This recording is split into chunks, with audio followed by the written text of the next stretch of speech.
welcome to the show. I'm your host, Nick Ortiz, and we are the Cheesy Gordita Bunch podcast, the official podcast of the Taco Bell Cult Facebook group. And with me, as always, my co-host, DJ Dill, Devin Hanley. What up, dog? How you doing? What's going on?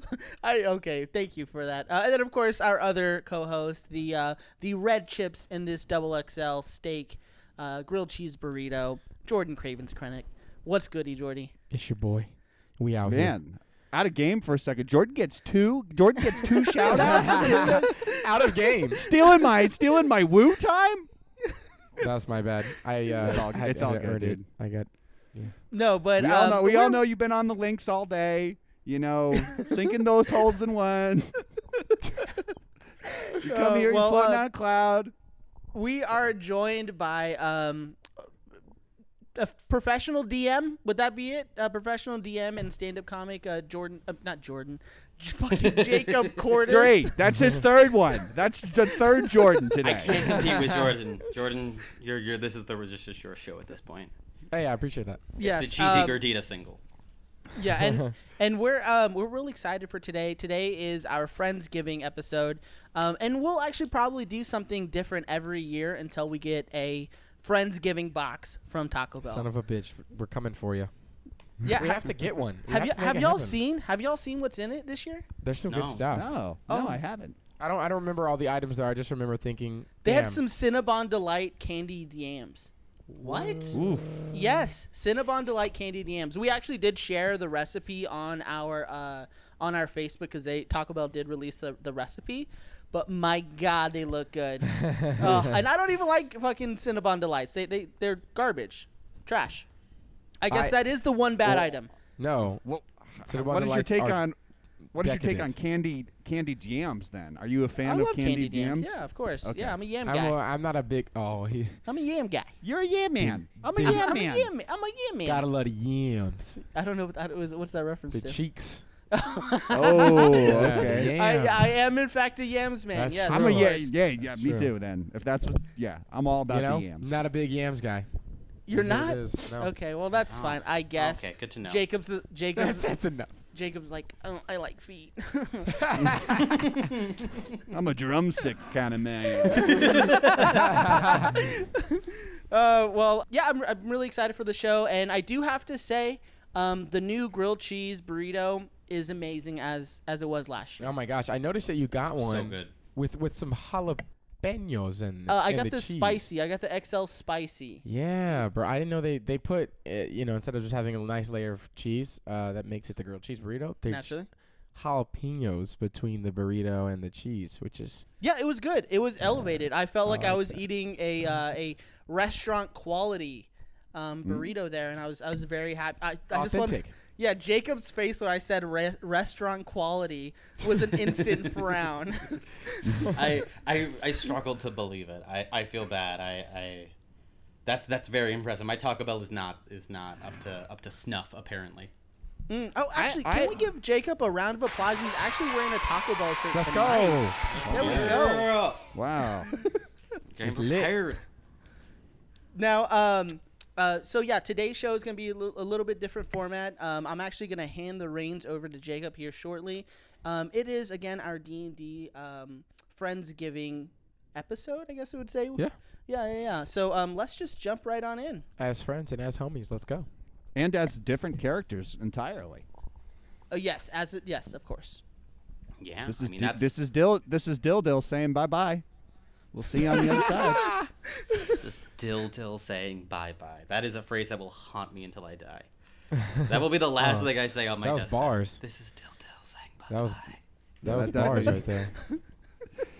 But it's definitely like one of those sound bits that like just needs to be edited like really out of context, like at a Fox News clip or something. Like. Okay, so we can kind of jump on in. We're going to be playing D&D 5e, which is a super fun game. I think I'm legally required to say it's made by Wizards of the Coast, so I'm not sure.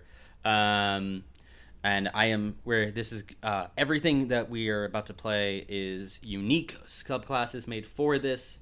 And I'm going to let the players kind of go through and describe what they're playing.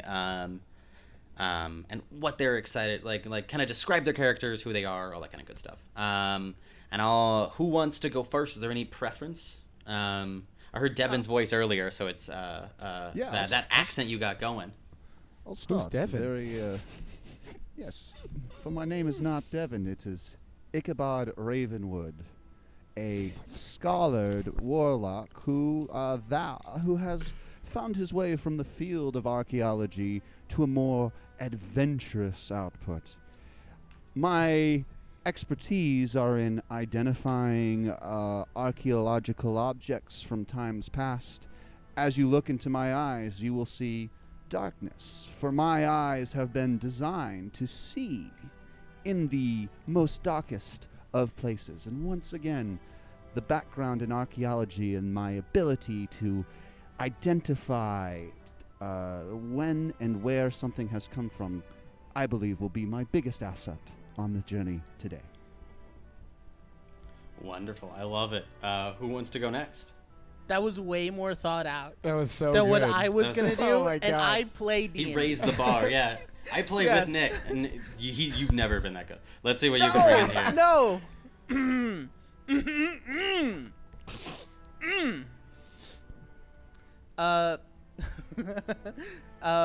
My character is Takeo of the Order of the Golden Bell.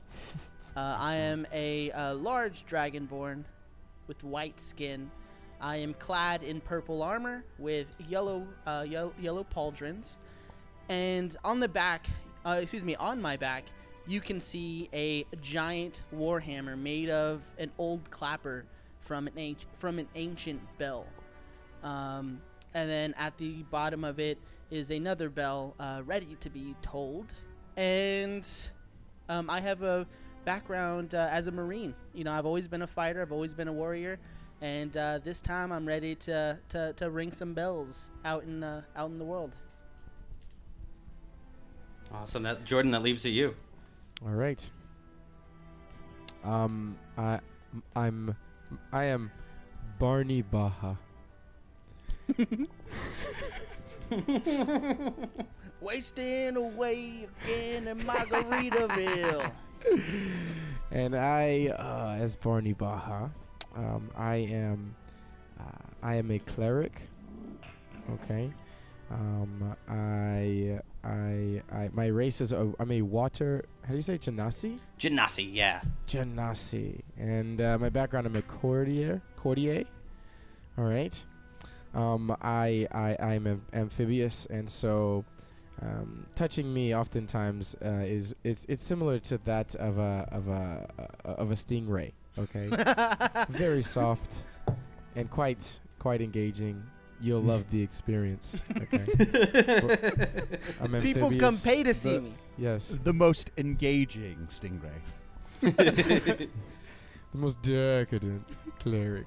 Yeah, my That father absolutely was. has to be your voice. Is that the most Oh, is that it? Like that? The most decadent. Please. I'm Barney Baja. I have Barney Baja. It's like a fucking vampire. Yeah. And I have a special connection spiritually. Okay. And in the divine world. Okay. So Baja bless you. Baja bless you. Baja bless you. Yeah. So I'm the place I can help and bring the most value is I can heal. I can help. I can fight a little bit. But I'm here to support. That's what I'm talking about. Yes. I got your back. Okay. I guarantee it. I love it. Well, with that, we can kind of jump on in. You all are a bunch of adventurers who have been traveling together for a little bit of time. Most of your adventures have been stuck to the Isles of Seasoning, a small clump of islands noted for its goblins that hoard paprika. However, thankfully, as the holiday season approaches, you have all made a bit of a journey home to the original Taco Bell located in the capital city of this nation, Flavortown. Now, Flavortown is a wonderful, large city, spacious. Its architecture taken from a variety of different cultures, none of which actually belong here, but you don't really want to tell the founders of Flavortown that.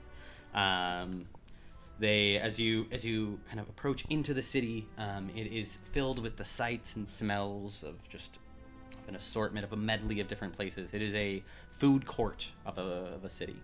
The small chihuahuas kind of run by, singing to themselves in their normal little sing-song voice, lizard, lizard, lizard, as they kind of just disappear past. A little bit of an open-ended question to start, but as you enter into the city, what do you want to do? I would like to find the nearest establishment.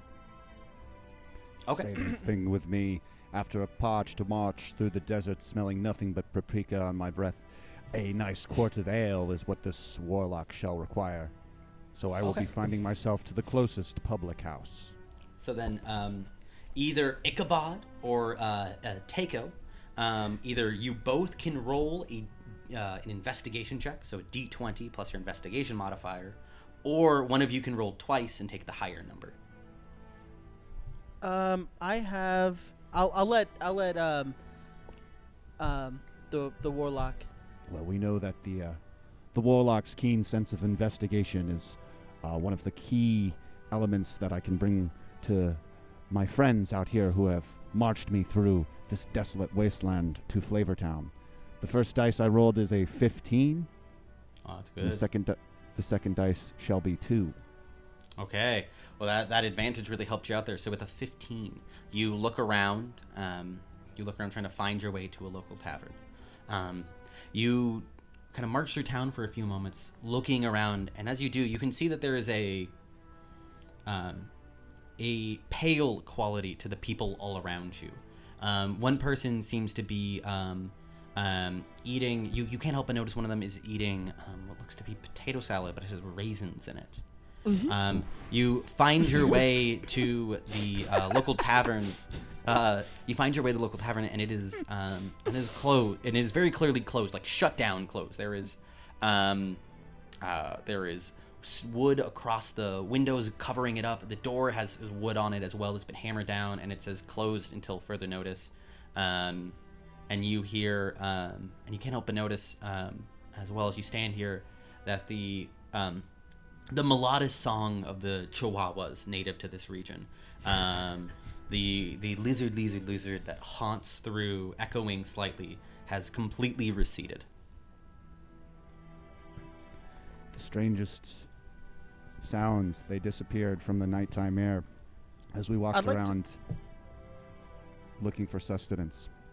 I noticed a pale complexion of the locals in each part of the town, and the aura of potato salad laced with decadent yet slightly shriveled raisins, which cause my tender palate quite offense. This is a quiet town. There is not the sound of people, but only of the sound of the faint hype of lizards chanting in the background. Can I roll a perception? Yeah, absolutely. So you can totally roll a perception. Is there anything you're looking for in particular? I'm looking for. Well, actually, do I notice any locals? Yeah, you've seen locals walking around. Yeah. Okay. I want to walk up to the nearest local, and hey, what happened to this tavern? You walk up to the closest local, and they're a human, very pale as they kind of look at you. The tavern is being closed for a local artisanal shop to take its place. A what? An artisanal shop. They're gonna sell artisan. soaps and honey. Okay, and I mean, where's the nearest tavern from here? If this one's shut. Why would you want a tavern to be open in this part of town? Can I roll a persuasion? What are you trying to say? What are you trying to persuade them? I want to persuade them to that we are weary travelers who have been walking across many miles to be here. Can they let us in to this tavern and make an exception? Oh, I see what you're saying. To provide us with food and drink. Sure, roll a persuasion check. You should be really good at persuasion as a warlock. 16. So 12 16? plus 4 for persuasion. Persuasion was Okay. 4, and I rolled a 12. Perfect. So with that 16, you go up to them and you kind of see if they can do something, and they kind of look at you, and their heads kind of turn, and as you do, they just go, no, this place has become safe from outsiders. It's become safe from the. Is that paprika? That's seasoning. No. And with that, you can see chihuahuas begin to come in, but the chihuahuas, their eyes are sunken in now. They have a stuffed quality to them, and instead of the beautiful song they used to sing, now they instead angrily chirp, mammal, mammal, mammal. And I need all of you to roll initiative for me. Okay. So there are, as the people begin to kind of flee, their arms bending and breaking in weird ways, the chihuahuas turn towards you, and the chihuahuas are each going, there's a total of 4 of these almost undead-esque chihuahuas, and they are each going to try to attack. 2 of them are going to attack Ichabod. Let's see if they hit. That's a 22 and an 11. What is your AC, Ichabod? Your armor class? 11. 11. So both those attacks would hit. Oh! Oof. Blimey! You take a total of, between the 2 bites, you take a total of 9 points of acid damage as they bite into you, and you can feel this burning sensation as some of your demonic essence seems to be taken from you, as some of your cheesy flavor is robbed from you. And then the other 2 are each going to get 1 attack. That's a 16 on you, Barney. Does a 16 hit? Fuck, I'm a 15. Okay, so this chihuahua is going to hit you for 3 points of damage, and you feel that 3 points of acid damage, but you, as a water does have resistance, so that is only 1 point of damage to you. Let's go. And then against Takeo, that's going to be 14. Does a 14 hit you? No, it does not. Okay, that last one kind of lunges at you, and you've seen the way they kind of get at your friends. You're able to easily sidestep it as they're all kind of crouching in on you, repeating their inverted song now. Just mammal, mammal, mammal. The accent disappearing into what sounds like Minnesotan. And that is going to make it that is going to make it Barney's turn. Barney, there is one right on you, as well as you can see a couple kind of scatter around, one on your friend, one on your paladin friend, and one on your warlock friend, or 2 on your warlock friend, excuse me. What do you want to do? I want to attack all 3 at once. Sure. How are you going to do that? I can Toll the Dead, right? Yeah, Toll the Dead's only going to hit 1, but you can totally use Toll the Dead. Which one do you want to use Toll the Dead on? I guess the one that's on Devon. Okay. Cool. On Ichabod. So there's 2 on Devon. You're just going to go Ichabod. for one of them. It doesn't matter too much which. And that is a wisdom save, I believe. So that's an 11, which should fail, I believe, right? Isn't your spell save 15? Yes, it is. Awesome. Then in that case, you're good. Roll 2d8 as the sound of the melodic sound of Taco Bell is unleashed right above it, slamming all over it. I got a 6 and a 1. Oh, that's really good. And with that, you actually that chihuahua kind of looks over at you, and it lets out this awful hissing noise as raisins and cream corn slide out of it, and it poofs out of existence. Ooh, And that one is down. There is now only 1 left on Ichabod. That would be your action. You can still move if you'd like, although you have 1 on you, so if you move, it can attack you. Or if you have a bonus action or something like that you would like to do. Just remember, any kindness paid to Ichabod shall be bestowed upon your head tenfold. It doesn't look like you have a bonus action. Yeah, it doesn't look like you have anything you can really... Oh, you can now disengage as a bonus action. So you could move to be next to anybody you want to. Disengage means they can't attack you anymore if you move away from them. Normally, if you try to move away from something, it can. Okay, well then, yeah, we should disengage. Okay, and are you trying to move closer to somebody else? What's the plan here? You all 3 are kind of scattered through the street. Yeah, let's move a little closer to Devon. Okay. You step away quickly, summoning the power of Baja into you as you sidestep as the Chihuahua snaps at you as you're able to pivot over to be next to Devin, getting on either side of the Chihuahua with him. You don't want the smoke. Watch out. I'm like antifreeze. That's my boy Barney over there. And that makes it your turn, Takeo. Takeo, as you see Barney moving quickly through the power of caffeine flowing through him, what are you gonna do? As you got one Chihuahua right on you. I am going to unleash my Warhammer upon this Chihuahua and bring it down upon its head. Go for it. Oh, that's a natural 20 Nice, and plus nice. 6, so 26. Yeah, that hits. That definitely hits. So when Okay. you get a Goes nat with the 20, Warhammer? you double your damage. Let's see what you got. Yeah, and Double your dice. oh, excuse me. fuck, I didn't say it beforehand, but I was pulling out double-handed. Sure, that's fine. Okay. All right, so that's 1d10. So that should be 2d10 now. Oh yeah, 2d10. I got a 4 and an 8. Okay, that's enough too. You bam with your bell right onto it, and you just smush it into the ground. As you do, as you kind of pull it up, you see where it is. As it smush into it, it is very clearly boxed stuffing left behind that had been molded into a Flavorless Chihuahua little form. creatures. Flavorless little creatures. Is there anything you'd like to do? Anything else you'd like to do? I'd like to use an extra attack, and attack the Chihuahua next to Ichabod. Okay, so you rush up, yeah, and you can do that. At this point, the Chihuahua's fully surrounded, so you can do that with advantage. As you rush up to it, two-handed, bam, right on top. Okay, I got 14 plus 6, so 20, and then 18. Yeah, so that hits, definitely. Roll Okay. damage. Takeo, you're killing it. Literally. And I'm not going to do double-handed, so it's just going to be 1d8. A 1. A 1, that's not enough. You slam into it, and as you do, the Chihuahua kind of looks up and opens its mouth and is able to actually catch the bell in its mouth, and it kind of spits it back up. It uses a couple of its teeth chipped from the force. Motherfucker. Has this Okay. freed me from the menace of the? No, it's still on you.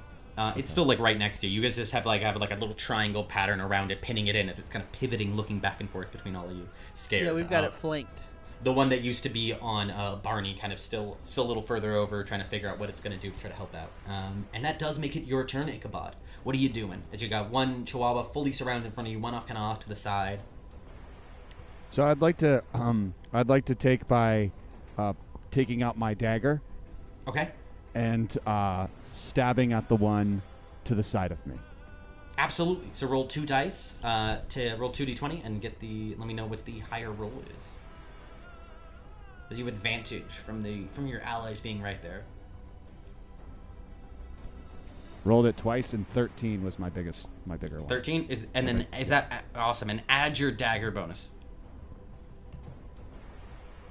+5. Or wait, Five? no. Is that the attacks and spellcasting? Yeah, that'd be Okay. exactly. That'd be the attack bonus Then, right there. Then +5. Awesome. So that's an 18 total. 18 definitely hits. Roll damage. 1. I rolled. Oh, you rolled a 1? Okay, so you stab it with your dagger, so it's a 3 total. It's looking really hurt, but as you stab into the Chihuahua, it kind of turns to look at you and just lets out this snarl of, keep the streets cleaner from our paprika. From your paprika. As it kind of hisses at you and just goes back to mammal. That's your attack action. Is there anything else you'd like to do? No, that's all for right now. Okay, that's going to make it the Chihuahua's turn. The Chihuahua that Barney ran away from is going to run over and attack him. And that's a 23 to hit. So you take 5 points of damage, acid damage, reduced down to 2 as it comes over to you, Barney, and bites into your ankle as you're just not expecting as it just fully wraps its jaw around it. You're able to fling it off, though. And then against you, the other one is going to take another shot on Ichabod, and that is an 18 to hit. It should hit. So you take 4 points of damage from that one. 4 points of acid damage as that one, kind of like looking around between all of you because you were the last one to hit it. It kind of pivots back over and bites into you, ripping off a piece of you. You can see it kind of mashing its teeth, gnashing into it. This was 7, and then this time it was Fuck. 4. Devin, fuck. Okay, so I'm down to. All right, so I'm at 39. Ooh. Watch we gotta out! Watch out! don't worry, I got your back. I mean, Um, I've got your back. I thought you guys were supposed to be the human. I thought you guys were supposed to be the human shield here. Everybody's Hey, well, listen. letting the war. we Let can't help- Mr. we can't help it Mr. if- Ravenwood take the hits. All Ichabod, right. we can't help it if you're getting your ass kicked by chihuahuas, okay? We can't. shouldn't have got involved with these chihuahuas. I know, seriously. Should have just fucking walked right by this fucking Flavortown, man. That makes it Barney's turn then, as the chihuahuas kind of are there. Barney, now one of them is right behind you, as you're kind of surrounded on either side by these chihuahuas. The one that you kind of ran from. What do you want to do? Seeing how there's one left, we must destroy. There's 2 left still. There's one in the middle and Shit. one next to you. The one that you didn't fight before. Just to clarify. Let's get that motherfucker, the one that bit me. You have a mace. Oh. Let's fuck him up. You're going to break out your mace. The end of it, the metal shards on it, is actually made out of the cans of Baja Blast that you have molded and heated until it was this awful sharp weapon. Okay. Let's do the mace. We're gonna Go for it. pound him in the face with the mace. So you roll a d20 and add the attack bonus from the mace. I got 13 plus 5. So Absolutely 18. hits, yeah, as you bam into it. That's 1d6 plus 2. 1. Oh, 3. So that's we 3 got points 3. of damage to that one. That one's still up as you hit it with the power of the Baja Blast, and you can see it kind of lets out a hiss and kind of jumps away slightly as you slice into it. It is. Son of a bitch. You can see a little bit of the bubbles of carbonation kind of riding off of it, and that's gonna make it Taiko's turn. Okay. So what I would like to do is, I guess, put this little flea bag with Go my for it. hammer. Absolutely, you line it up. You line it up like the mini golf course that I absolutely won on today. That I totally didn't come in last. Make that attack roll. Let me see here. That is 12.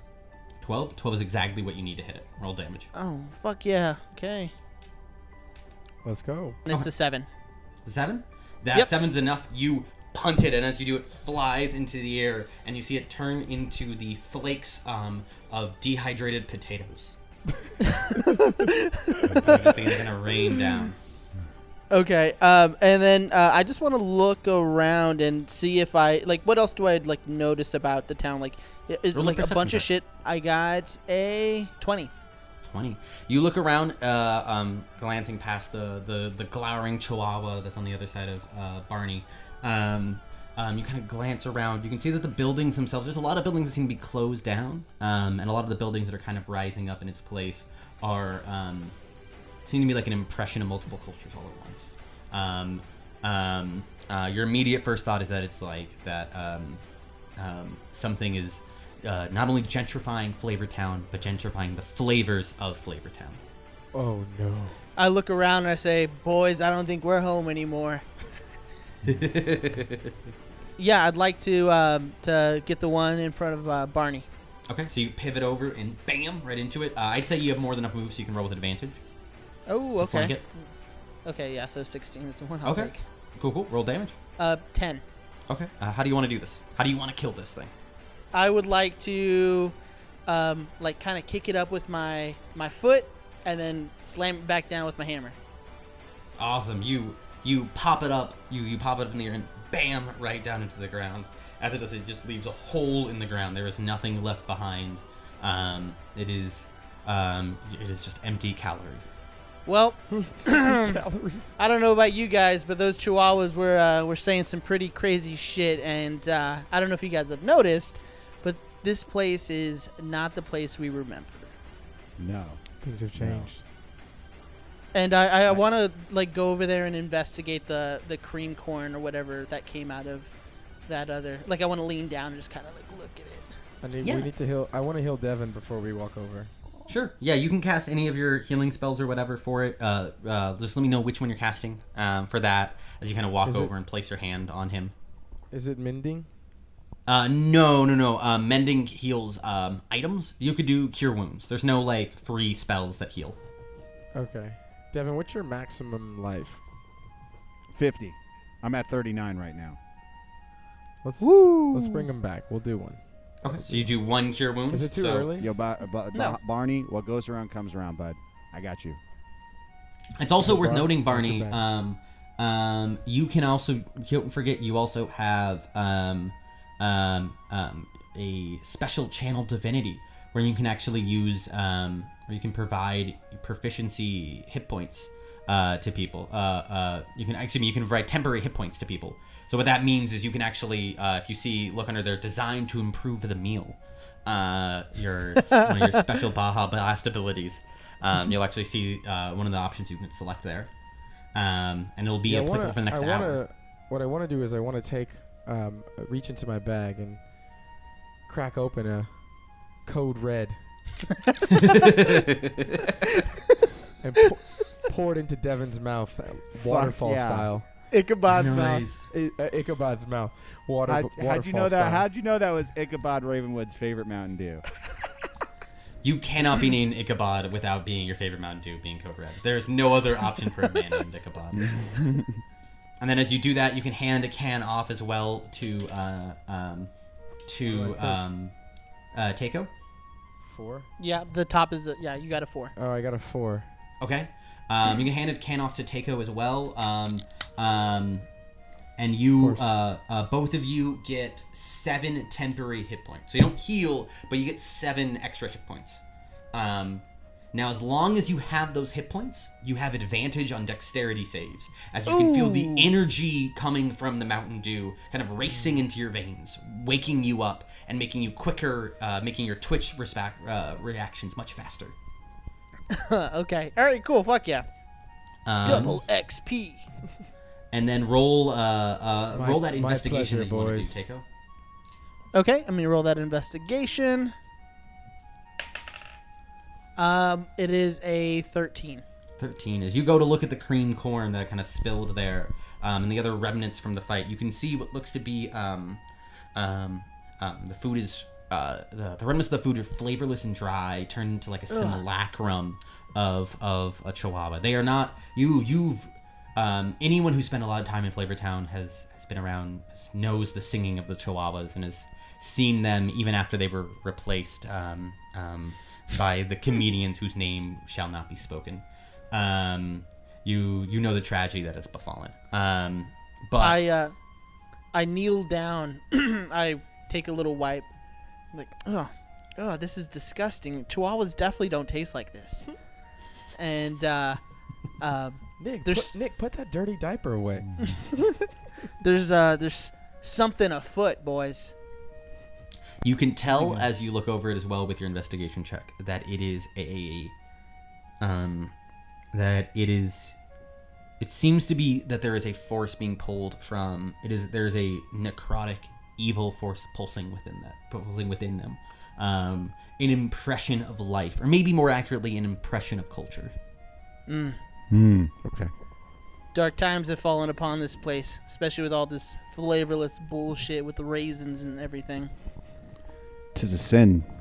'Tis a work of the devil. 'Tis a work of the dark Lord himself. What else do I see around? As you look around, the streets are kind of emptied out at this point. There's not really people around. People don't normally hang around when you fight stuff. Although everybody, if you could be so kind, roll a perception check for me as you all kind of take a second after drinking your Mountain Dews, refreshing yourself, kickstarting your morning. I'd like I to got a know 17. I'd like to know what time of day it is. Oh, sure. That's easy. As you kind of look up, it's around noon. It's a little bit after. It'd be closer to 1, I should say. And as the holiday of Friendsgiving is approaching, today is the day. You've barely arrived in time. You know that it is an early dinner. It is one that normally starts in about an hour across the city. And what did everybody get on their respective perception checks? 12. I got Barney got 8. And I got a 17. Okay. So Barney, you're kind of You're as such a good person, you're struggling. You're kind of more distracted trying to find a recycling bin for your cans of Mountain Dew that you broke out. And you're able to find one, but it takes a moment. For the other two of you, you're able to you hear what sounds to be kind of movement a little nearby. With a 17, you spot what you're pretty sure are the feet of an infant just disappear into an alley. Of an infant? Okay. Of an infant. Okay. I want to go investigate that. Okay. So you can do a. Are you trying to sneak up to it? What are you trying to do there? I mean, it's an infant, so I'm just gonna walk up on it. Try to walk up on it. Okay. The infant the infant legs you saw disappeared into an alley.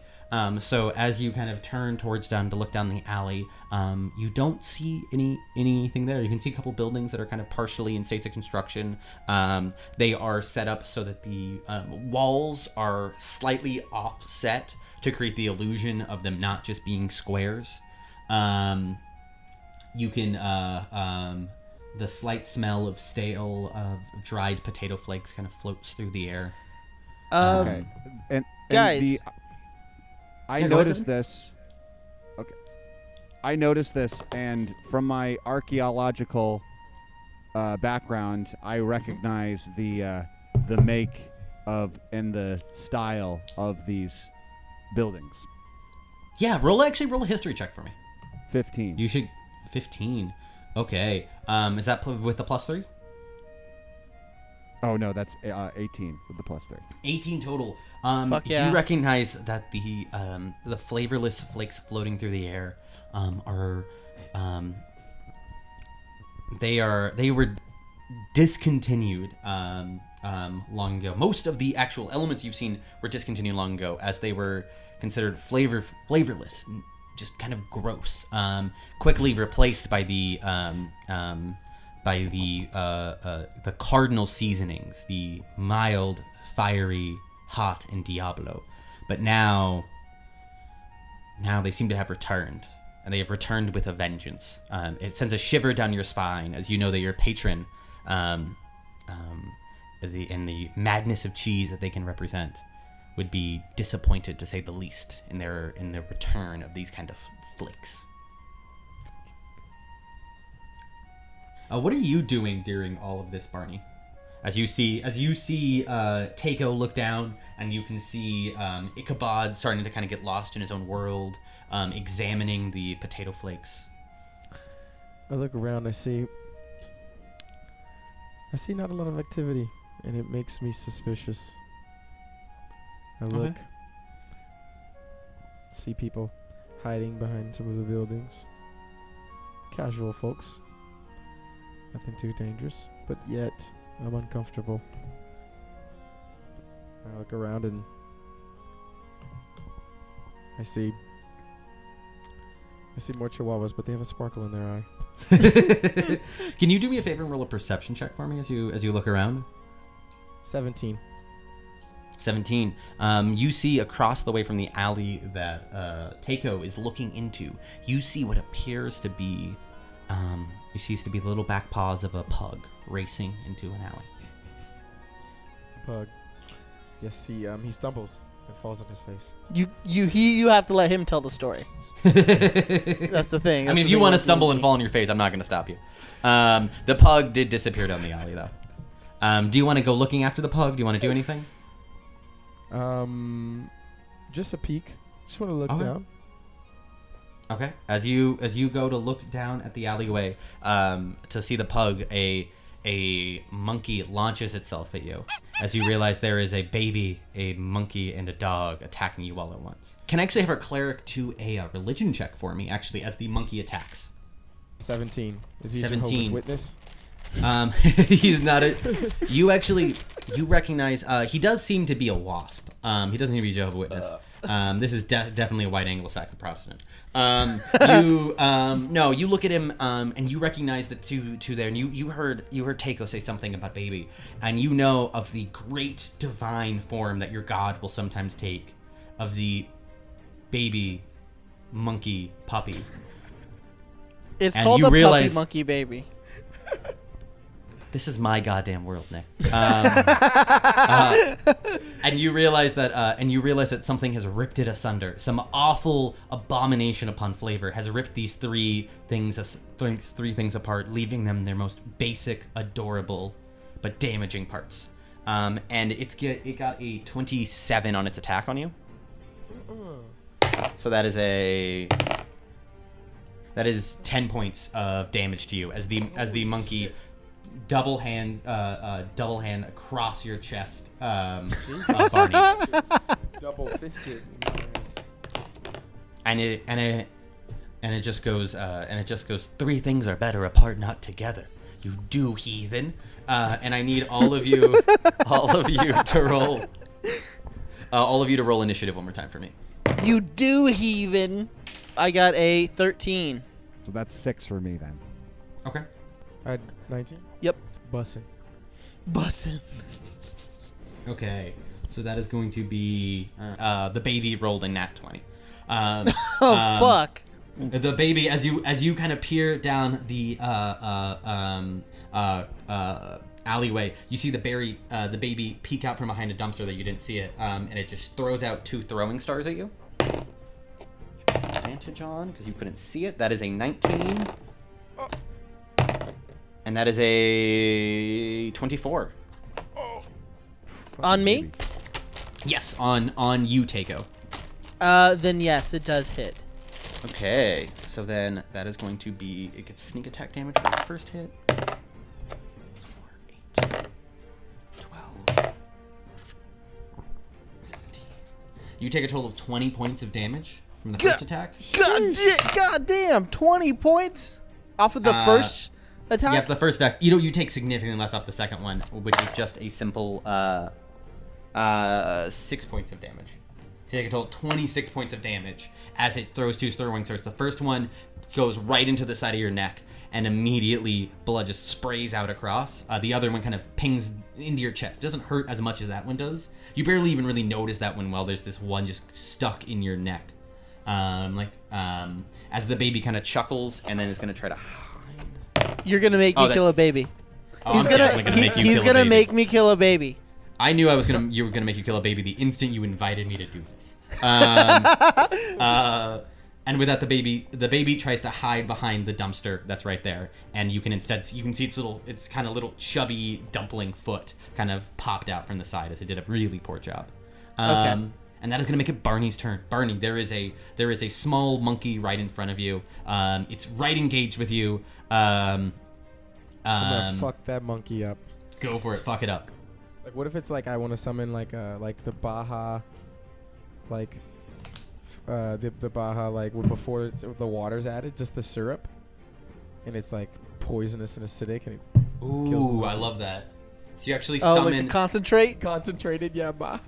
It almost looks like a whip of concentrated Baja, as you have like this one of those cardboard boxes that the containers are in. The cap unscrews as it appears, and the Baja floats out of it, like almost like a snake ready to strike.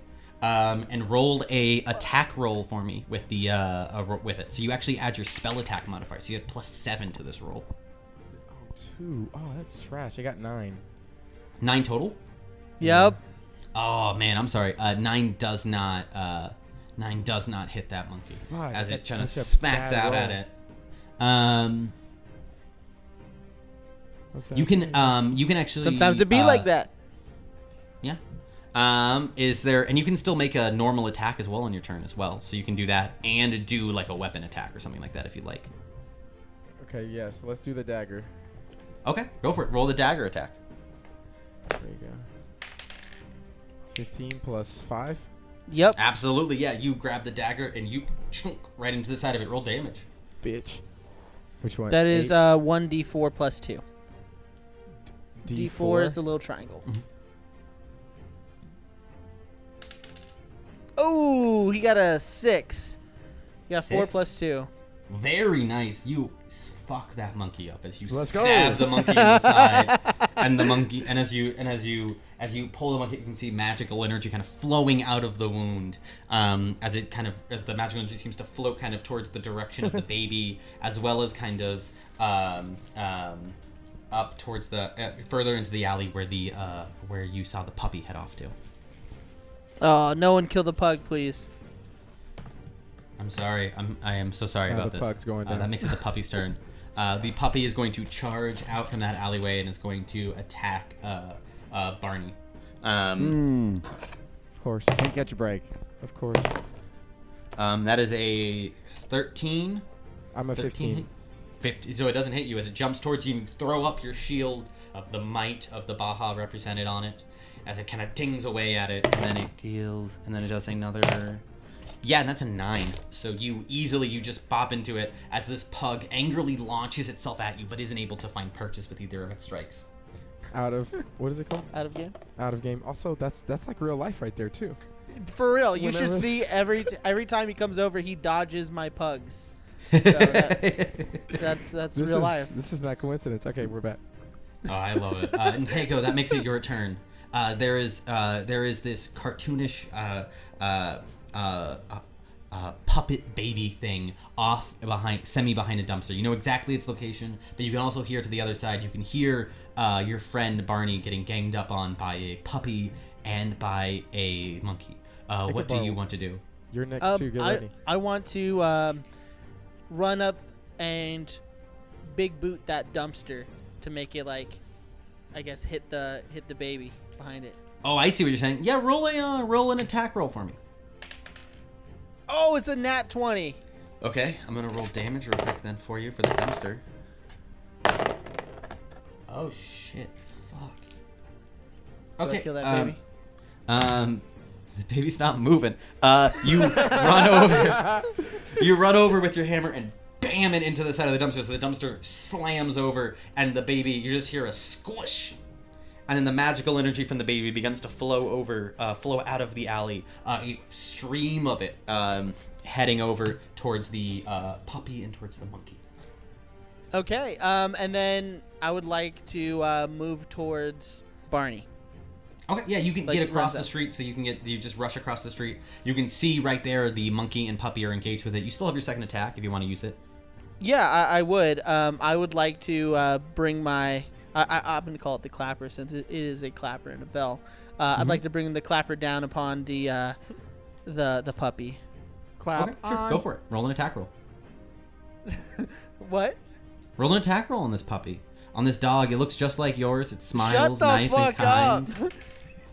I got a boom boom boom, a 19. A 19? 19 definitely hits this very kind and well-intentioned dog. Shut the fuck up. Okay, and I am going to roll a 1d8. Oh, I got an 8. Fuck Nice. So was that 11? yeah. Very nice. You hit it with the clapper. The dog lets out just a sound as you slam into it, and you begin to hear in your sound just in the eyes. Shut the fuck up. And that would be your turn. That's gonna make it the monkey's turn. The monkey is just going to do one attack right now on you, Barney, and that's a 15. I'm a 15. Okay, so that's gonna hit. So then, oh, wrong die. It's one of these guys. Okay, so you take 10 points from this monkey, as the monkey just kind of launches up as it sees it's Jesus probably getting hurt, kind of Christ. pivots over and just starts pummeling you with it. That monkey's fucking you up. That ass about to die. And I need you to do me a favor and roll what's called a concentration save. What that means is you took damage, so it's harder for you to hold up your spell. So I That's need a you to roll D20. a d20 and add your Constitution check save for me. Okay, I got 18 plus 3. 21. Yeah, so you're fine.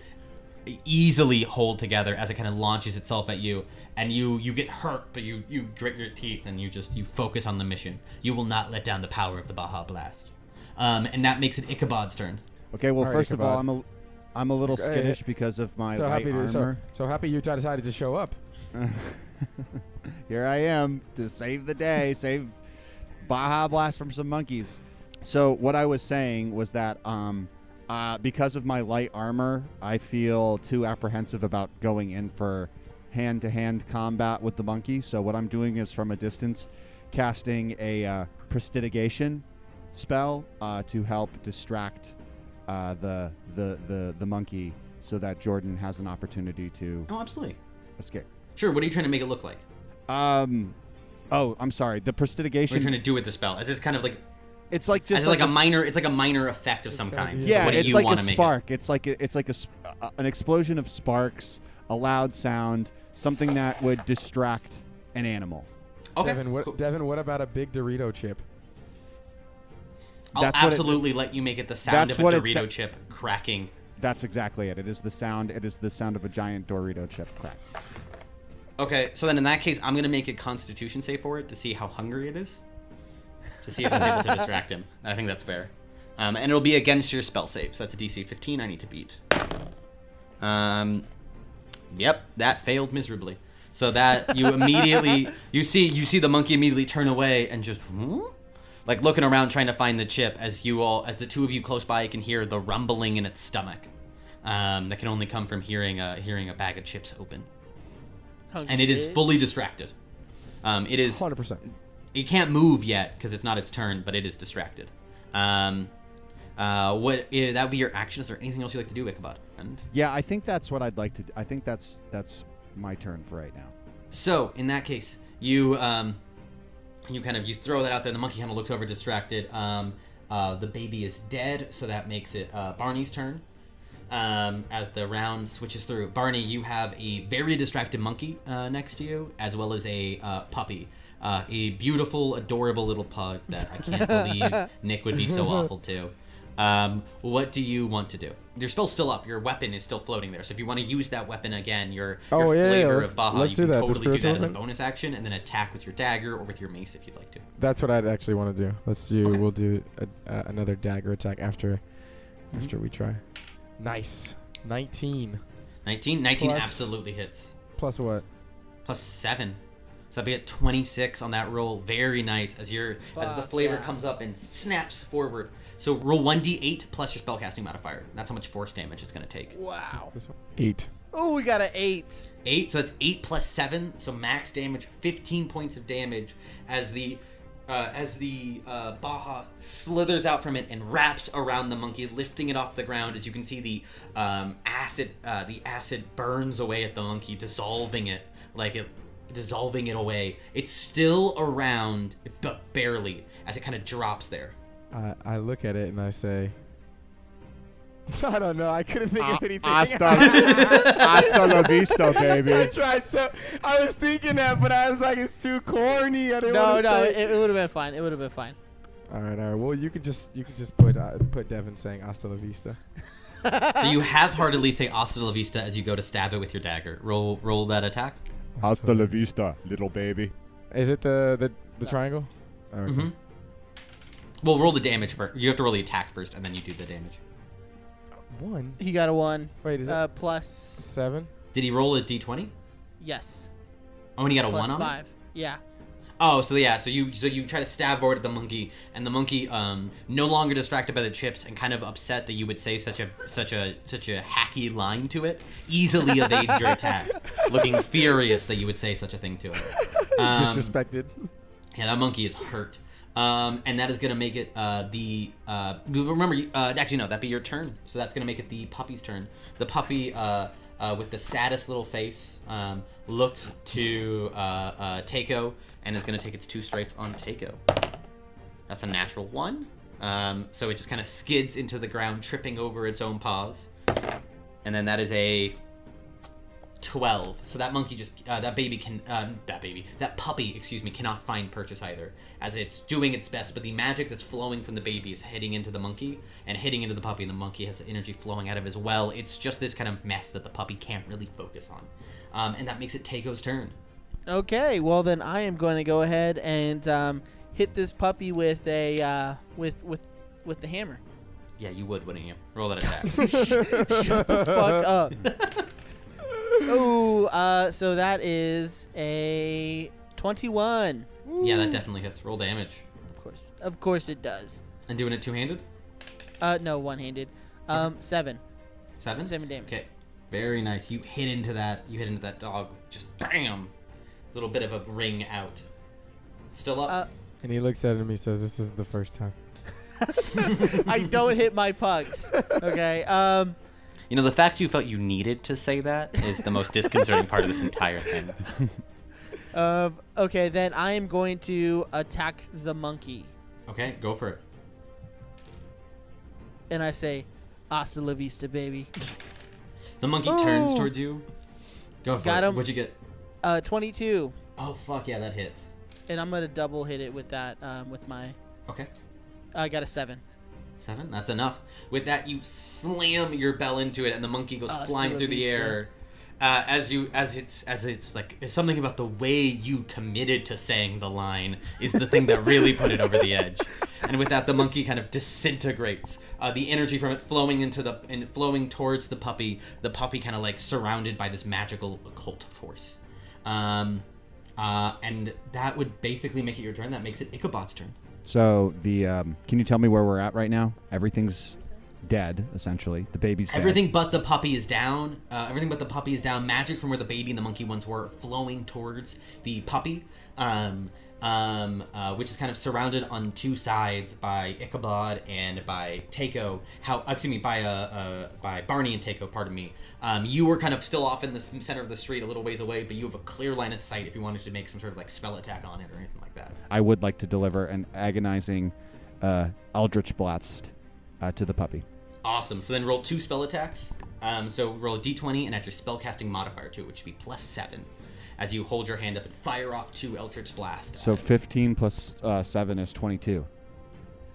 That hits. Ooh, 14 plus 7, so 21 or 22. Another 22. Okay, so both hit. So both you roll a d10 plus your charisma modifier, which is +4. So okay. Each beam is 1d10 +4. Minimum damage you can do right now is 10 points. Oh, fuck. I rolled a 5. Rolled a 5, so that first attack does 9 points of damage. And then roll another d10 for me. Another 5. 5. Another 9 points of damage, and that's enough. How do you want to do this? How do you want to use these beams to kill this puppy? I would like to aim them at the lower parts of the body, mostly to dismember and decapacitate it from the legs down. So we might have a second to interrogate and do some more intel with this cursed puppy. So I'm gonna aim. I'm gonna aim at both of my spells at a place to ideally decapacitate but not kill. Okay. As you dismember, attempting to somehow let it live as you dismember, the puppy's body is shredded by the sheer force of it. Only thing that remains is its head as the energy swirls, and you can see the monkey's torso and arms and the baby's legs seem to appear as they merge together, making what you recognize to be the puppy monkey baby. They look at you. They look at you just with their God-defying eyes, and they just go, "Thank you so much. I appreciate it." Okay. Yeah, I mean, it's all in a day's work, saving gods and shit. It's kind of what we do. So are they speaking are they speaking in a tongue that we understand? Yeah, they're all speaking in common, right? They're speaking in common right now. Okay. So how were you split up into 3 different entities? The cult of the flavorless. They've split us up as they plan on summoning some sort of power downtown. They're going to destroy destroy Flavortown and replace it with. I mean, they're gonna still call it Flavortown, but they're gonna spell it kind of weird and arrange it so that it has like a cool niche kind of a name to it. A little sign out front so that people can buy condos here. Like South Congress. Yeah, actually. Please, you must stop them. It's not. There's. Before it comes through.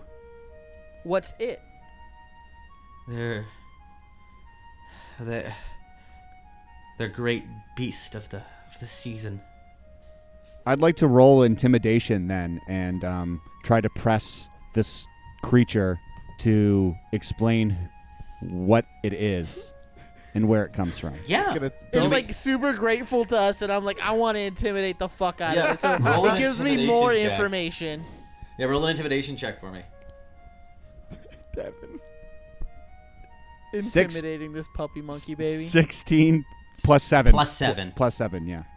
Fuck. So that's at 23. The puppy monkey, the puppy baby monkey. A puppy, god damn it. Why did they name or ever make this abomination upon God? The puppy monkey baby looks at you and cowers in fear as you kind of summon all of the power of the Doritos Locos into you.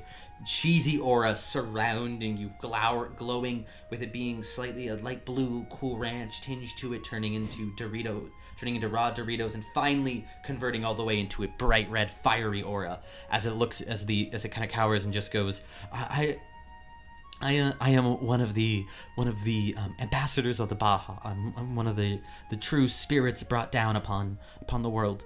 I'm so sorry. I don't mean to be frightening or unsettling or discomforting or any of the many accurate things people say about me. I know that I am an abomination, and I am sorry for that. But I am nothing compared to the awful, clammy, dry nightmare that will be here in just a few moments. So I have a question, puppy monkey baby. How are you bringing Flavortown back to life? How are you here to help? I mean, they disassembled me. I don't know if I can, but if you at the very least if we can stop their creature from attacking and decimating the town and being able to make it easier for them to convert it into what they want, that'd be a good first step. Okay, well, where do we do that? If my memory serves me, they were planning on summoning it downtown. If you can hurry, you might have a chance to stop it. Well, many thanks, puppy monkey baby. I think we should boot, scoot, and boogie, boys. Let's go. Is that an expression? Is boot, scoot, and boogie? I don't. That's yeah, definitely. you wouldn't get it. I'm sorry. I'm a puppy monkey baby. I apologize. And with that, you boot, scoot, and boogie your way towards downtown. As you do, the area becomes the area that used to be kind of. There was Well, it wasn't the most well-maintained. There was still like a life to it and a history to it. But now as you approach, everything has that same faux aesthetic to it. Can you heal me? Everything looking artificial and like it's attempting to look like a downtown area. I think so. I think it is. Yeah. It's a sad impression of what the city once was before you went out on your journeys to the Isles of Seasoning. As you go, the scent of paprika carrying with you, you arrive there, as you can see, what look to be a few cultists finishing their ritual. And I would actually like to bless my flavor boys. Baja bless. Yeah, I'm gonna go ahead and Sure, you can cast Blessings Bless be and maybe over too. I'm gonna bless them with some nacho cheese on their foreheads. Drawing a triangle on their forehead, each with nacho cheese. Okay. You draw the symbol onto them, and they feel a sense of power flow into them as you finish it on yourself. All of you, for any, what is it? It's attacks and ability checks, right? Attacks, ability checks, saving throws. Yeah. Basically, for anything I call for the next little while, roll a d4 with whatever you're doing and add it to your roll. That's what Bless does. It just gives you an extra d4 to everything you do except for damage. Cool. Fuck yeah. So then with that, as you approach, as you heal, and you're throwing out the bless as you're rushing your way forward, you arrive just in time as a cult, all wearing what you recognize in their white robes with a symbol on it, the symbol of the spiciest seasoning any of this cult can acknowledge, the symbol for salt. And as they do so, they finish the ritual, and you hear them let out a chant together as they finish, and a large, out of the ground, it opens up, a light of blue energy flows upwards, and out of it, a uncooked giant turkey steps out. It is unseasoned, and all of you can tell looking at it that if this was cooked as is, this would be the driest, worst turkey you've ever had, and that says something. This would be you can tell whoever plans on preparing, as it looks like it's been prepared to a certain degree, whoever is preparing this turkey would not eat any of the dark meat, claiming it's the bad meat. This is a turkey for people who don't like their family members and do not understand millennials.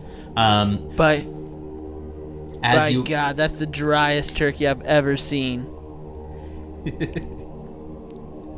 I say to my companions. Okay, as you approach for the final time tonight, can I ask everybody to roll initiative? Are you gonna do 18? I got a 15. Got a 2. 21. 2 plus 21 2, so you got a 4.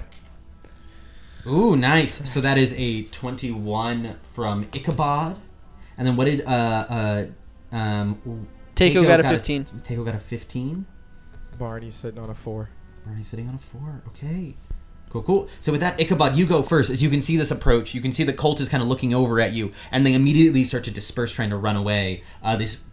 Your attention is instantly drawn to this abomination, this turkey, fleshy. You can see the skin hasn't even been properly prepared in any way, as it looks like they did a dry rub of just their hands on it. What do you want to do? What do you want to do? Same thing. I would like to use my vast understanding of vernacular and language to initiate a conversation with this spiritually erected being. Oh, awesome! So you want to try to talk to it? Awesome. What do you say? I would like to ask, what have you done to this town? Roll a persuasion check for me. Oof. So 3 plus 4, 7. It kind of you can see its body kind of pivots and turns and looks towards you. And it kind of lets out this awful roar of noise that doesn't seem to translate into anything as you are just pelleted with salty water. I'm going to say you can just do that for free. If you still want to do an action or anything like that, you can tell it's still like aggressive towards you. It doesn't seem to be even fully sentient in a manner of speaking. Like it's just a monster to be pointed. Well, in that case, I would like to hit it with an Eldritch Blast. 17 plus 7, so that's 24 plus okay, that hits. 3. Yeah, 27. It flies perfectly, and then one more time for me. 1 on top of that from the D4. Okay. Dope. Roll damage for me. 17. 17 total?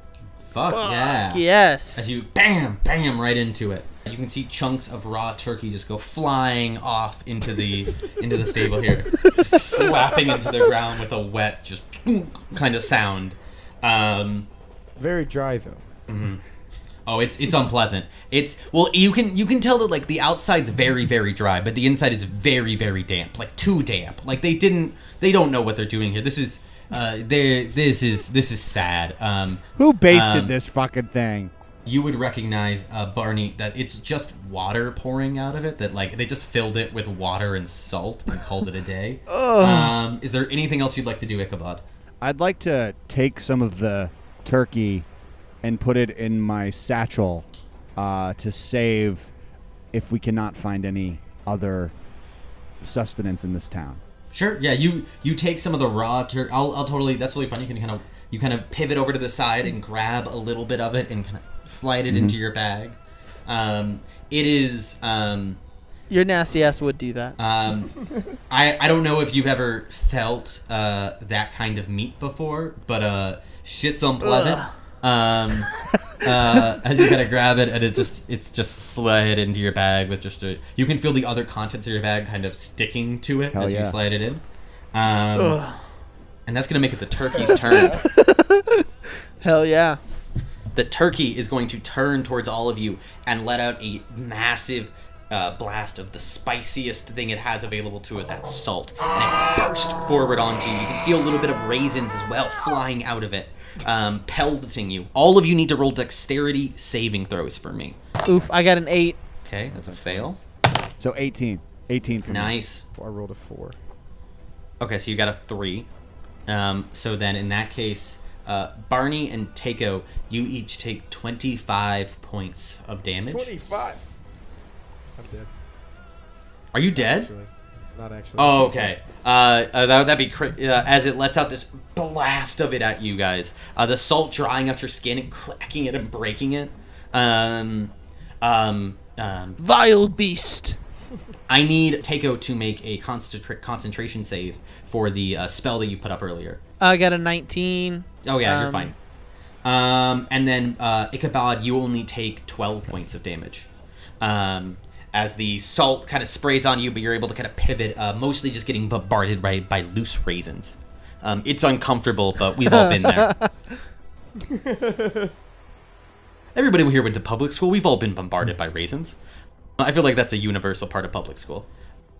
And that makes it, as it kind of glowers at all of you, that's going to make it Takeo's turn. Takeo, what are you doing? You just got hit real fucking hard.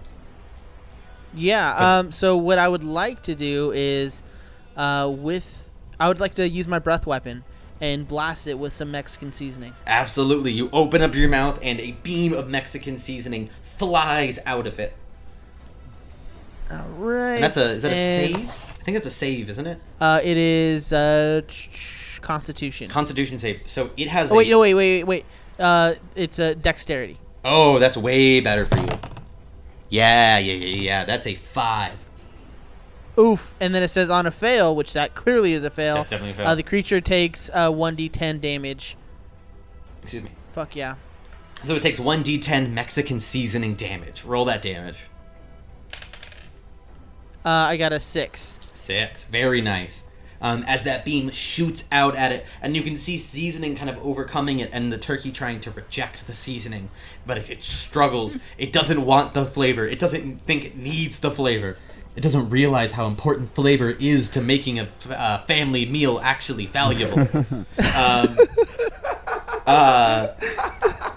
And you still have like a regular attack you can do, and don't forget about your smites too.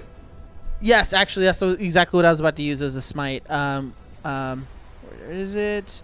A searing smite. Awesome. I want to cook this b-boy. So you run up to it, and on that point of where the seasoning is covering it, you run up with your hammer and bam, roll a normal attack for me. For whom the bell tolls. 20. I got a nat 20. You got a nat 20. That crits I got a nat on 20. the searing smite as well. Oh my gosh. So okay, all of this is okay. double damage right now, as you might just cook a turkey. This was not supposed to be a one-round fight. I'm going to tell you that right now. If you just turn this into a one-round fight, you son of a bitch. That's what you get for making me kill a baby and a pug. It survived. Yeah, it's 1d6. You can damage. upcast it. I would like to upcast it. Okay, so you have up 'cause to I what's your think highest it's spell any- level? I don't know why I'm Looks like helping you a ruin this for me. Level 2. Level 2, so you can do it at level 2, which will give you 2d6 from the attack. In this case, 4d6. Okay, I'd like to do that then. Okay, so you get, 1d10 for the attack with your weapon. Now 2d10 plus 4d6 fire damage. Wow, 2d10 plus 4d6? Mm-hmm. Cheese and rice. I'm going to fuck this thing up. I got 3 for my 2d10. Oh, buddy. Is that what's your modifier to add to that? Oh my gosh.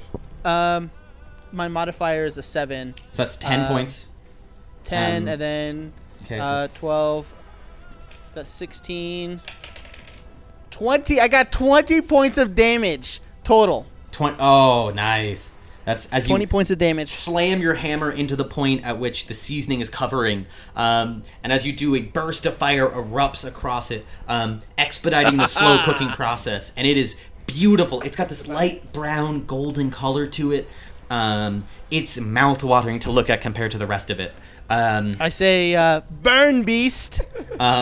It lets out a hiss towards you as you say that. It kind of lets out the sound towards you as you say that. And although you can see people like trying to open windows, caught by the smell. It's similar to the smell of like a chili dog recipe. Nice. Just a little bit different. I say delicious. And that's gonna make it Barney's turn, as this turkey's just kind of stomping around. That hit took a lot out of it. Let's fuck it up, Barney. I could do Spirit Guardians again. Well, you haven't done weapon? Spirit Guardians. You did Spirit Weapon last turn. If you want to do Spiritual Spirit weapon, Guardians, you totally can. You wanna do that one this time? But yeah, let's do that one. That's the attack I want to use. Okay, so you spend up Spirit Guardians, and what do your Spirit Guardians look like? What do you summon forward? As you summon in a circle, kind of around you. One is Mexican pizza. Okay. Oh. One Okay. one is like a cup, like obviously like a cup filled with Baja Blast. As you Ooh, can see nice. here. Fuck yeah. That's obviously one. And then Jar Jar Binks. one is that'd be hilarious. Let's do the Cinnabon Delights. They're like bombs. Awesome. As those kind of flitter around you in a big circle, forming around it. I think if I remember properly, The perfect meal. Okay, so on its turn, it's going to need to make a saving throw for this, but you can tell that it's trapped inside of this beam as it's kind of slowed down, just stomping angrily inside of it on its weird bone, the weird bones coming out the bottom of it. These spirits kind of surrounding it and cackling at it. Mexican pizza just going, "What even am I?" As it kind of circles around. And is there anything else you'd like to do? Can I use my mace on the end? Yeah, you can. Spirit Guardians is a no. Spirit Guardians is an action, so that actually is your action there. You can't talk shit to it. I was gonna take my regular mace, put it away, and then pull out my Bale mace. It was a mace in the shape of a. Absolutely, you can totally switch over as you switch over to that weapon, summoning the power of the bell within. That's totally fine, and that is going to make it Ichabod's turn. So it's spinning around. Can you describe it a little bit more? What's happening right now? Yeah, absolutely. So you are currently in the downtown, just entering into the downtown section. There is chalk on the ground from what clearly used to be a magical ritual. However, from the salt, the water, and the raisins, it has kind of been rinsed away slightly. What looks to be part of a festival, carts and large caravans just kind of all around. You can see space for where music would be playing, but this abomination kind of forced people out. However, the buildings that adorn the side of this street before it opens up into this large center square have started to open. As you can see, glancing about, people pale like something has been stolen from them, color beginning to return to them as they can smell the sweet seasoning and the cooking of the turkey from outside. Then you some nutrition. So first of all, I'd like to use my perception to analyze the shape of the circles, of the chalk line circles, of the patterns, to try to identify any sort of archaeological things that I might recognize from my experience in studying cults and religion. Sure. You can do either an Arcana or a History check. Let's do history. Go for it. Roll a history check. Plus 3 for me, so that's 6 plus 3, so 9. 9. Okay, so you look over it, and you don't recognize this ritual exactly. You are aware of the legacy of the seasoning and the seasoning wars that used to happen for years. For centuries, people fought over seasonings, trying to bring the most powerful, most potent, finding unique ways of mixing them together to create this amalgamation of flavors that had never existed before. But a few hundred years ago, there was the event known only as the democratization of seasoning, where it led to everyone having access to seasoning, even the common man. And with that came a focus by the elites to re-modify the way that we looked at food. Instead of trying to mix together multiple flavors to create a complex, unique flavors, instead what happened is a focus on combining similar flavors to create a perfection of one palate. This clearly pulls from that. However, it doesn't have the same. You'd have to spend much more time than you have available to you, like on this turn, to try to like figure it out, to understand the arcane elements of it a little bit better. I would say that my being the inquisitive creature that I am, my philosophy is always to figure out how to get as close as I can to an answer. So what I would want to do next is face the turkey creature in a compelled duel. Oh shit! You want to compel duel the turkey? Fuck yeah, you can do that. Fuck yeah, I'll let you compel duel this goddamn turkey. What's the save on that bad boy? Let me check. It needs to make a wisdom. Oh, it's not good at wisdom. Oh, that's a nat 1. The turkey looks towards you as you compel it, and what do you say to it? How do you compel this turkey? I say, who has bestowed the spice upon you? Okay. It lets out this awful screech towards you as it gets a nat 1 on its save, and it begins to stomp towards you. Is there anything else you'd like to do on your turn? Well, if it's stomping towards me, I would like to deliver. I would like to give up any opportunity at civil conversation, and deliver one final Eldritch Blast as it approaches me. Well, oh shit, yeah, you can't do that because compelled duel is a bonus action. Somehow you have, yeah, hell yeah. Roll your 2 Eldritch Blasts. You're fucking a master at this shit. Yeah, you picked this Devin, up this first. your first time, bro? Yeah, are you sure this is your first time? So I roll. This is all the audio's been fucking up because you've been have like 40 tabs open on how to make this happen. Okay. All right, so I rolled an 18, and that's That with hits. the added spell attack bonus. Yeah, Okay, it was so spell that's attack bonus. 25. Yeah, so 25 definitely hits.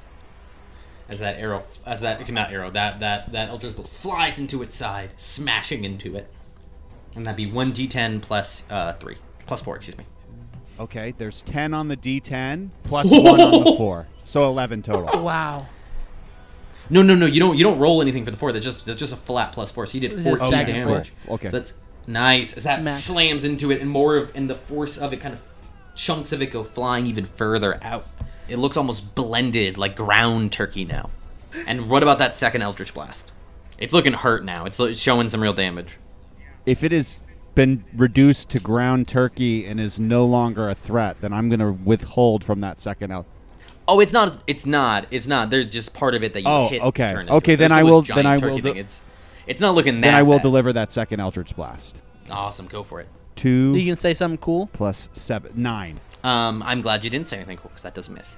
As you were kind of like distracted by the ground turkey and as it kind of flies off, you end up accidentally just hitting only the ground turkey, further grinding it into almost like a paste. And that is going to make it the turkey's turn. Ooh. The turkey has to make a deck save at the top of its turn, which it fucking fails. So then I Fuck that need turkey. our Fuck that bitch cleric ass turkey. to roll 3d8 radiant damage. 2 Oh. 8s and a 1. Oh. 2 8s and a 1. I mean, that's amazing, man.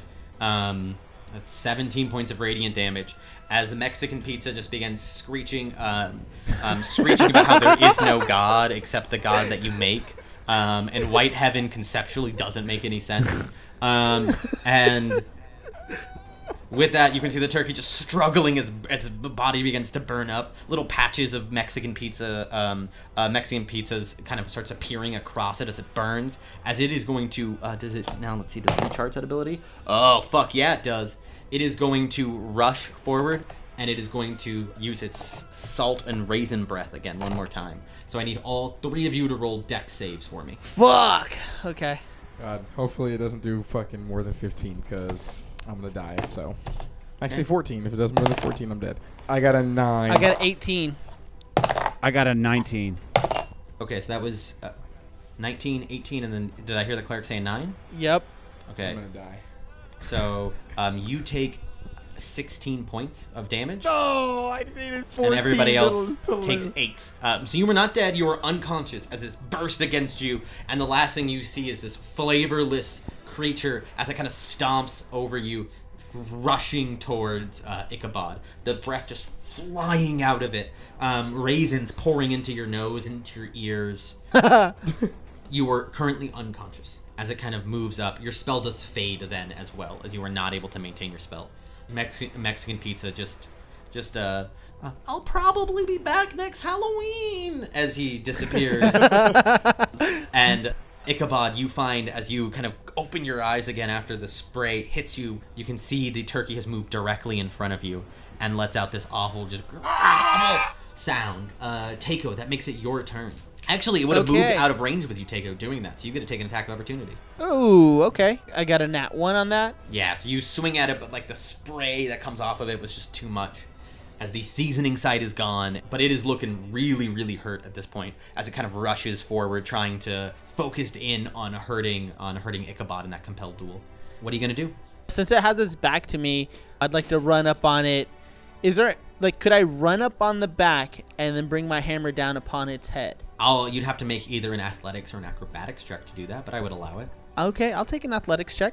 17 plus 6. Yeah, you as it has its back towards you, kind of bent down a little bit. It makes it a perfect ramp. You clock it, rush forward, and just begin running up the side. You've got your marine energy. You grab your weapon and go for that hit from above. And as I bring my my warhammer down, I yell, "For all of flavor!" Okay.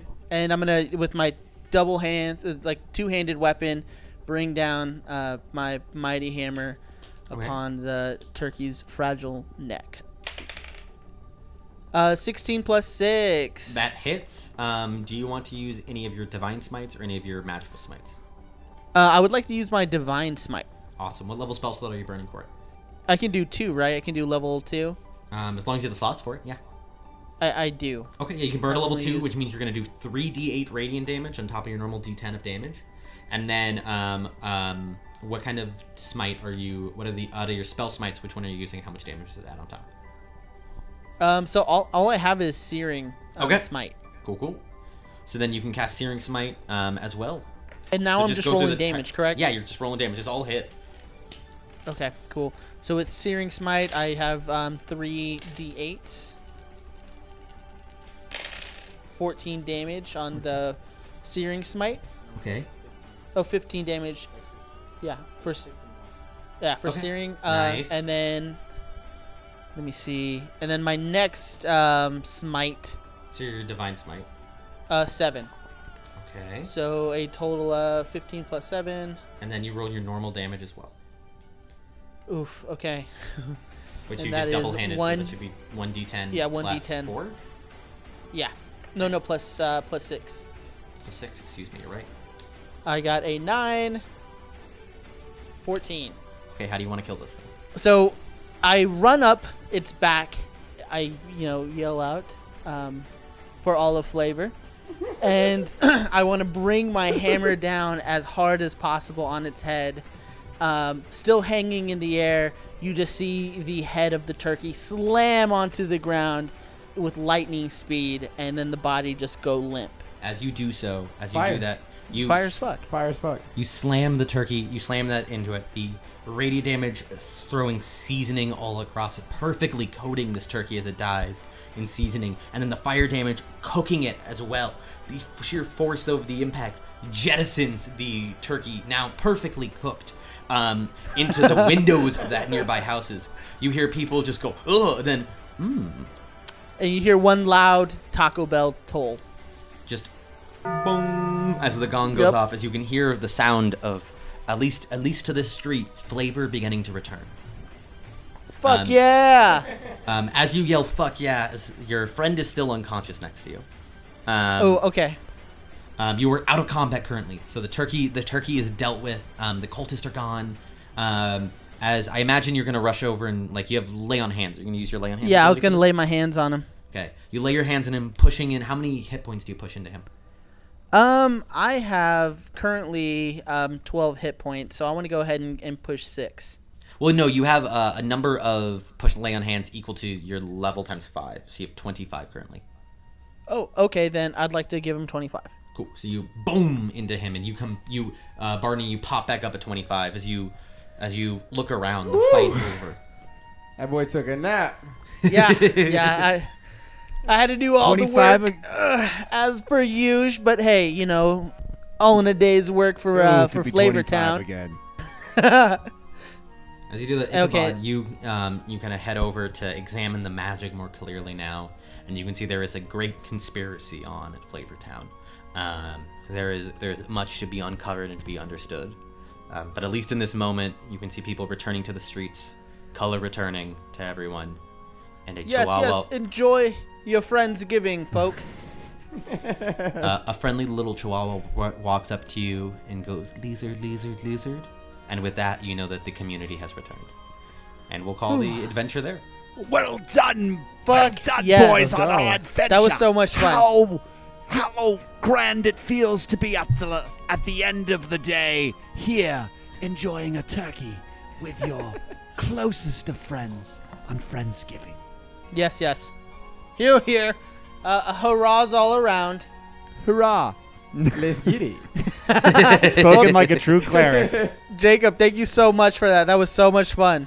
Absolutely, yeah, that was so much fun. You guys are awesome to play with. I've enjoyed working with the show, and I really love doing this. I hope you guys had as I much had a fun blast. as I did. Yeah. No, thank you. You were great. Your descriptiveness, your imagery, like everything's good. Like you did a really good job, like describing stuff, made it funny. Like that was good. I appreciate it. Yeah, Thank you. I think you just created a new. Yeah, I appreciate For it. me, I think you just created a new D&D nerd. Like I fucking love this shit. So thank you very much for introducing me to this game that I've been interested in learning for like a long ass time. So Yeah, you and I have talked about like running a game before, and I'm happy we're finally able to do so. I mean, I love playing D&D, and if you want to have just as much fun as we did, go to startplaying.games. Yeah. And look up Jacob Cordas, and it'll actually be in the description of the episode. Jacob he's a professional DM, if you already couldn't tell. Professional DM. Just go into the link and find a game. He does a lot of like beginner games too, right? Yeah. I play a lot with beginners. I love like introducing the game to new people. All of the subclasses I made for this, and I believe we're gonna like put them out online or something like that. Yes, we are. Awesome. Yeah, all the subclasses I made, almost all of them are really new player friendly. So you get to do like a lot of fun choices while at the same time getting a chance to like learn the game while you're making those choices, which is really important. Fuck yeah. And I believe Jacob and I are gonna also work on maybe doing this on a bi-weekly basis as a regular campaign. So we'll probably be putting that out. So stay tuned for more information on that. But thank you all so much for joining us on our Friendsgiving episode. We really appreciate it. Shout out to all the new listeners. I know as of recently we've seen a humongous spike in listeners, so thank you so much for that. Thank you so much for our patrons, and we have some really good stuff coming out, so please be on the lookout for that. And of course, follow us on Instagram, Twitter, Facebook, all that good stuff. Just look up Cheesy Gordita Bunch, or even look up the hashtag Taco Bell Podcast, and you'll find us. But I'm your boy Nick. Follow me on TikTok at Cheesy Gordita Nick, and Instagram, and of course Jordy. Yeah, and get at me, your boy 112 on the IG. Thanks for tuning in. We appreciate you. This is always a good time, and we got some more. We got some even more stuff coming y'all's way. So thanks again.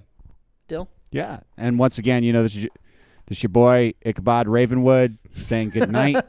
Find me on Instagram, Devin P Hanley, and keep on rocking in this made up fantasy world Fuck yeah. that we're all living in, people.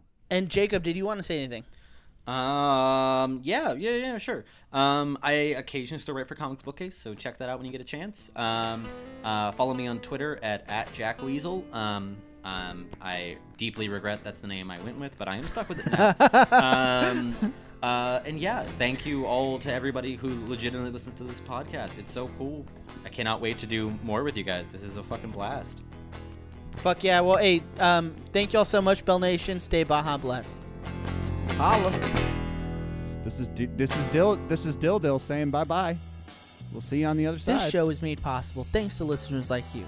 For more great Cheesy Gordita Bunch content, follow us on social media.